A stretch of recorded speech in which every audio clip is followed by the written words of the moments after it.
గుర్తు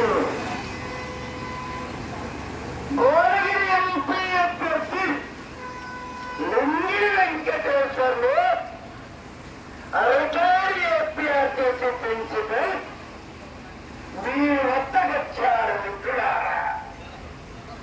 ఎందుకు మోసం వచ్చారు?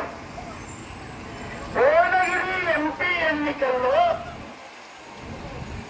కాంగ్రెస్ టీఆర్ఎస్ బీజేపీని ఓడించి ఎంపీగా గెలవడానికి వచ్చినటువంటి సత్తా కలిగినటువంటి అభ్యర్థులను మీకు విజ్ఞప్తి చేస్తున్నారు మిత్రులారా.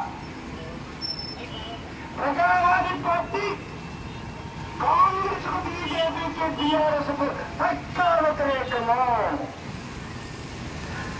భువనగిరి నియోజకవర్గ వ్యాప్తంగా తిరిగి కాంగ్రెస్ ఓడిపోవడానికి, బీజేపీ ఓడిపోవడానికి, టీఆర్ఎస్ ఓడిపోవడానికి నా ఛాయశక్తుల ధర్మబద్ధంగా భారత రాజ్యాంగ మీద ఆధారంగా ప్రచారం నిర్వహిస్తున్నారు మిత్రులారా.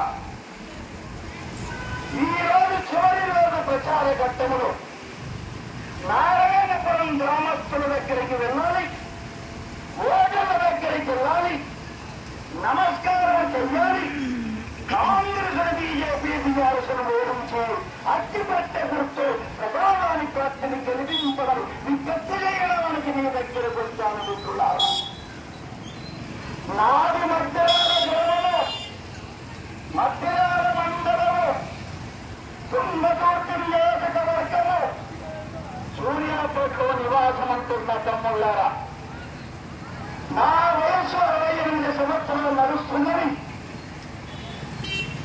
కాంగ్రెస్ బీజేపీ టీఆర్ఎస్ లో చేరకుండా ఈ అవినీతి కరప్టర్ పార్టీని ఓడించాలని ప్రత్యామ్నాయ పార్టీని తీసుకెళ్లవాలని తెలంగాణ ప్రజలకు కానుకగా ఇవ్వాలని ప్రజావాణి పార్టీని నా సొంత నిధుల చేత ఏర్పాటు చేశారని చెప్తున్నాము.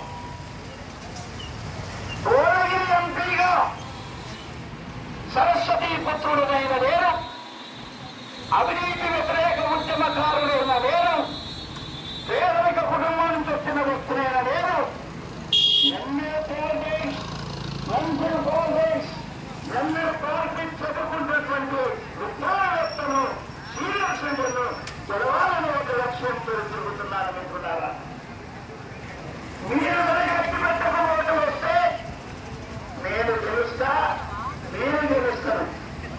మీరు పరిపాలన హస్తానికి ఓటు వేసిన, గ్రహపాటిక కమలానికి ఓటు వేసిన, తెలుసోత్తరేపో కారుకు ఓటు వేసిన ఈ 3 ఓట్లు మూసి నదులు పడిపోయినట్లు.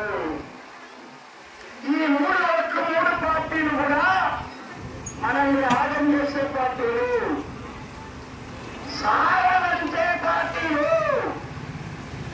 ఓటుకు విలువెత్తి ఓట్లు వేయించుకుని ప్రజా సంపదను, ప్రభుత్వ సంపదను దోచుకునే పార్టీలు.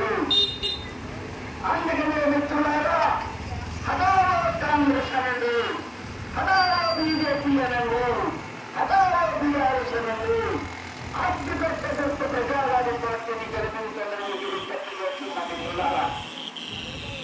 కాంగ్రెస్ పార్టీ, నాయన పార్టీ, జంతుజీవాదీల పార్టీ, భూస్వాముల పార్టీ, వేద పార్టీ, చాలా పైకలు వచ్చిన పార్టీ ఉచిత గ్యారంటీలను పేరుకొని అధికారంలోకి వచ్చి ఒక్క కొత్త రేషన్ కార్డు ఇవ్వలేదు, ఒక్క కొత్త పెన్షన్ మంజూరు చేయలేదు, ఒక్క భూ సమస్య పరిష్కరించలేదు, పిల్లవాళ్లకు ఉద్యోగాలు ఇవ్వలేదు, రైతు బంధు ఇవ్వలేదు, రుణమాఫీ చేయలేదు, మహిళా భరోసా ఇవ్వలేదు, గిట్టుబాటు ధర ఇవ్వలేదు. ఇటువంటి ఓటికి ఓటేయాలా? శబ్దం గుర్తు మాయలు ఏది తెలిసి